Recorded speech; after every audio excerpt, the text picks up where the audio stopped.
Hello ಎಲ್ರಿಗೂ ನಮಸ್ಕಾರ. Kitchen queen Kannada ಚಾನಲ್ಗೆ ಮತ್ತೊಮ್ಮೆ ಸ್ವಾಗತ. ನಾನು ಇವತ್ತು ಒಂದು ಕಡಲೆಕಾಯಿ ಹಸಿ ಗೊಜ್ಜನ್ನು ಮಾಡೋದನ್ನು ತೋರಿಸ್ತಾ ಇದ್ದೀನಿ. ಇದಕ್ಕೆ ಯಾವುದೇ ರೀತಿಯಾದ ಬೇಳೆ ಬೇಯಿಸೋ ಅವಶ್ಯಕತೆ ಇಲ್ಲ, ತರಕಾರಿನೂ ಇದಕ್ಕೆ ಬೇಕಾಗಿಲ್ಲ.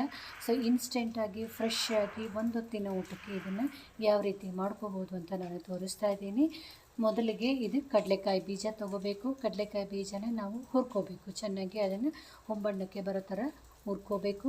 ಅದಾದ ನಂತರ ಮತ್ತೆ ಇಲ್ಲಿ ನಾನು ಬ್ಯಾಡಗಿ ಚಿಲ್ಲೀಸ್ ಅದು ತೊಗೊಂಡಿದ್ದೀನಿ, ಒಣಮೆಣ್ಸಿನ್ಕಾಯಿ ತೊಗೊಂಡಿದ್ದೀನಿ. ಈ ಒಣಮೆಣ್ಸಿನ್ಕಾಯಿ ಇಲ್ಲ ಅಂದರೆ ನೀವು ಹಸಿಮೆಣ್ಸಿನ್ಕಾಯಿ ಆದರೂ ತೊಗೋಬೋದು. ಹಸಿಮೆಣ್ಸಿನ್ಕಾಯಿ ಗ್ಯಾಸ್ಟ್ರಿಕ್ ಇದ್ದವ್ರಿಗೆ ತುಂಬ ಪ್ರಾಬ್ಲಮ್ ಆಗುತ್ತೆ. ಸೊ ಅದಕ್ಕೆ ಒಣಮೆಣ್ಸಿನ್ಕಾಯಿ ಆರೋಗ್ಯಕ್ಕೆ ಒಳ್ಳೆಯದು ಅಂತ ಇವಾಗ ನೋಡಿ ಹುರಿದಿಟ್ಟಿರೋ ಕಡಲೆ ಬೀಜ, ಸ್ವಲ್ಪ ಹುಣಸೆ ಹಣ್ಣು ಮತ್ತು ಒಂದು 4 ಎಸಳು ಬೆಳ್ಳುಳ್ಳಿ ತೊಗೊಂಡಿದ್ದೀನಿ. ಆಮೇಲೆ ಒಂದು 4 ಪೀಸು ಚಿಕ್ಕ ಚಿಕ್ಕ ಪೀಸು ಶುಂಠಿ ತೊಗೊಂಡಿದ್ದೀನಿ. ಸೊ ಇದಾದಮೇಲೆ ಹಸಿ ತೆಂಗಿನಕಾಯಿ ತುರಿ, ಒಂದು ಕೊಬ್ಬರಿ, ಅರ್ಧ ಕೊಬ್ಬರಿ ತೊಗೊಂಡಿದ್ದೀನಿ ನಾನು, ಒಂದು ಬಟ್ಲಲ್ಲಿ ಅರ್ಧ ತೊಗೊಂಡಿದ್ದೀನಿ. ಇದಿಷ್ಟು ಹಾಕಬೇಕು. ಆಮೇಲೆ ಸ್ವಲ್ಪ ರುಚಿಗೆ ತಕ್ಕಷ್ಟು ಉಪ್ಪು, ಕಲ್ಲುಪ್ಪು ಹಾಕಬೇಕು.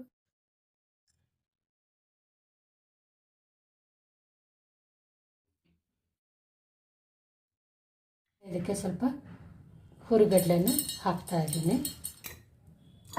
ಸೊ ಇವಾಗ ಇದಿಷ್ಟು ಆಯಿತು.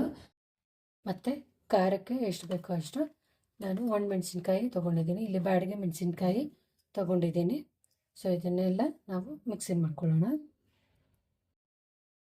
ಸೊ ನೋಡಿ ಈ ಥರ ನಾನು ಸ್ವಲ್ಪ ರಫಾಗಿ ಪೇಸ್ಟ್ ಥರ ಮಾಡಿದ್ದೀನಿ. ಇನ್ನು ಲಾಸ್ಟಲ್ಲಿ ಕೊತ್ತಂಬರಿ ಸೊಪ್ಪು ಹಾಕಬೇಕು. ಮೊದಲಿಗೆ ಜೊತೆಗೇ ಹಾಕಬಾರ್ದು. ಸೊ ಹಂಗೆ ಹಾಕಿದ್ರೆ ಕೊತ್ತಂಬರಿ ಸೊಪ್ಪಿನೂ ಚೆನ್ನಾಗಿ ಪೇಸ್ಟ್ ಆಗಿಬಿಡುತ್ತೆ. ಸೊ ಚೆನ್ನಾಗಿರಲ್ಲ, ನೋಡೋದಕ್ಕೂ ಚೆನ್ನಾಗಿರಲ್ಲ. ಅದಕ್ಕೋಸ್ಕರನೇ ನಾನು ಲಾಸ್ಟಲ್ಲಿ ಈ ಕೊತ್ತಂಬರಿ ಸೊಪ್ಪನ್ನ ಹಾಕಿದ್ದೀನಿ. ಇದನ್ನು ನಾವು ಸುಮ್ಮನೆ 1 ಸೆಕೆಂಡ್ ಈ ಥರ ಗ್ರೈಂಡ್ ಮಾಡಿಬಿಟ್ಟು ತೆಗೆದುಬಿಡಬೇಕು. ಸ್ವಲ್ಪ ಅದು ಬಾಯಿಗೆ ಸಿಗ್ತಾ ಇದ್ರೆ ಚೆನ್ನಾಗಿರುತ್ತೆ. ನೋಡಿ ಇವಾಗ ಈ ಥರ ಇದು ರೆಡಿಯಾಗಿದೆ, ನಮಗೆ ಚಟ್ನಿ ರೆಡಿಯಾಗಿದೆ. ಇದನ್ನು ನಾನು ಗೊಜ್ಜು ಮಾಡೋದು ಹೇಗೆ ಅಂತ ತೋರಿಸ್ತೀನಿ.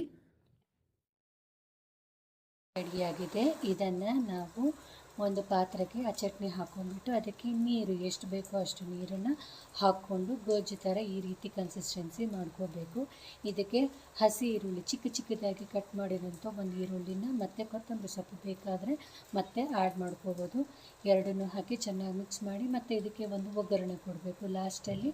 ಸೊ ಅದಕ್ಕೆ 1 ಸ್ಪೂನ್ ಆಯಿಲ್ ಹಾಕಿಬಿಟ್ಟು ಸಾಸಿವೆ, ಕರಿಬೇವು, ಒಂದು ಒಣಮೆಣ್ಸಿನ್ಕಾಯಿ ಹಾಕಿದರೆ ಸೊ ನಮ್ಮ ಗೊಜ್ಜು ಈ ರೀತಿಯಾಗಿ ರುಚಿಯಾದ ಗೊಜ್ಜು ರೆಡಿಯಾಗುತ್ತೆ. ಇದು ಅನ್ನಕ್ಕೆ ಮತ್ತು ಮುದ್ದೆಗೆ ತುಂಬ ಚೆನ್ನಾಗಿರುತ್ತೆ. ಇದನ್ನು ಒಂದು ಸಾರಿ ಮನೆಯಲ್ಲಿ ಟ್ರೈ ಮಾಡಿ ಹೇಗಿತ್ತು ಅಂತ ಹೇಳಿ. ದಯವಿಟ್ಟು ಕಾಮೆಂಟ್ ಮಾಡಿ, ಶೇರ್ ಮಾಡಿ, ಸಬ್ಸ್ಕ್ರೈಬ್ ಆಗೋದನ್ನು ದಯವಿಟ್ಟು ಮರಿಬೇಡಿ. Thank you.